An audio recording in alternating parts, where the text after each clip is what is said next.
Hello friends, आज है special day. आज हम सुबह सुबह रेडी होकर निकल गए हैं दंतेवाड़ा के लिए। दंतेवाड़ा हम मुंडन के लिए जा रहे हैं। मैं लास्ट टाइम 2 ईयर पहले अपनी बेटी शिवी के मुंडन के लिए आई थी और अब फिर से जा रही हूँ अपने भाई की बेटी के मुंडन के लिए। हम पहुँच गए हैं दंतेवाड़ा। ये मंदिर बावन शक्तिपीठों में से एक है। सती माता और शिव जी के अमर प्रेम और त्याग से जुड़ी है शक्तिपीठ की स्थापना की कहानी। कहते हैं कि जब सती माता की मृत्यु हुई थी तो शिव जी उनकी बॉडी को लेकर तांडव करना शुरू कर दिया था। तो सृष्टि के विनाश को रोकने के लिए भगवान विष्णु ने अपने सुदर्शन चक्र से माता सती के शरीर को 52 टुकड़ों में काट दिया था। जहाँ जहाँ शरीर के अंग गिरे वो स्थान शक्तिपीठ कहलाने लगा। दंतेवाड़ा में सती माता के दांत गिरे थे, ये माना जाता है। हम मंदिर पहुँचे। मंदिर में हमने पूजा की। मंदिर के अंदर काफ़ी लंबी लाइन लगी हुई थी। हमने वेट किया। यहाँ से ही माता रानी के दर्शन हो रहे थे।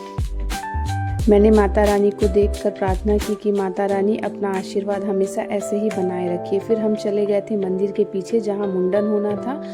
हल्की सी बारिश भी हो गई थी तो शिवी एंजॉय करने लगी थी। कुछ कबूतर थे जिनको देखकर वो पकड़ने के लिए दौड़ रही थी।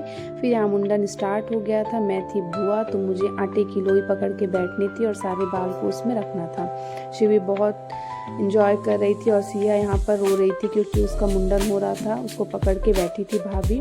धीरे धीरे मुंडन स्टार्ट हो गया था और बाल भी निकलने लगे थे। फिर कुछ टाइम के बाद जब मुंडन पूरा हो गया तो बुआ का एक होता है कि नए कपड़े लाती है जो मुंडन के बाद बच्चों को पहनाया जाता है। और यहाँ पे मम्मी न्यौछावर कर रही थी। सबने न्यौछावर किया, कुछ गाने गाए और उसके बाद इस तरीके से मुंडन जो हमारा है वो कंप्लीट हो गया। फिर सिर पे उसके घी लगाया जाता है ताकि ईचिंग और रैशेस ना हो, और एक कुछ शगुन भी होता है। उसके बाद हल्दी लगाई जाती है। तो अगर वैसे देखें तो एंटीसेप्टिक भी है हल्दी, तो बहुत फ़ायदेमंद है और ये उससे भी जुड़ा हुआ है कि किया जाता है इस चीज़ को। इसके बाद मैंने सिर से सिंदूर पे स्वास्तिक बनाया और नए कपड़े पहनाए। और सिया अभी भी रो रही थी। फिर थोड़ी देर के बाद वो शांत हुई कि चलो अब मुंडन हो चुका है। ये सब होने के बाद उसे लड्डू खिलाया गया। फिर हम वहाँ से खाना खाए टेस्टी और हम निकल गए थे। आज वेदर बहुत अच्छा था क्योंकि बारिश हो गई थी। चारों तरफ ग्रीनरी दिख रही थी और हमें यहाँ पे मिला लोकल फ्रूट, ये है कुसुम। इसका टेस्ट इतना अच्छा था, खट्टा मीठा, मुझे तो मज़ा आ गया।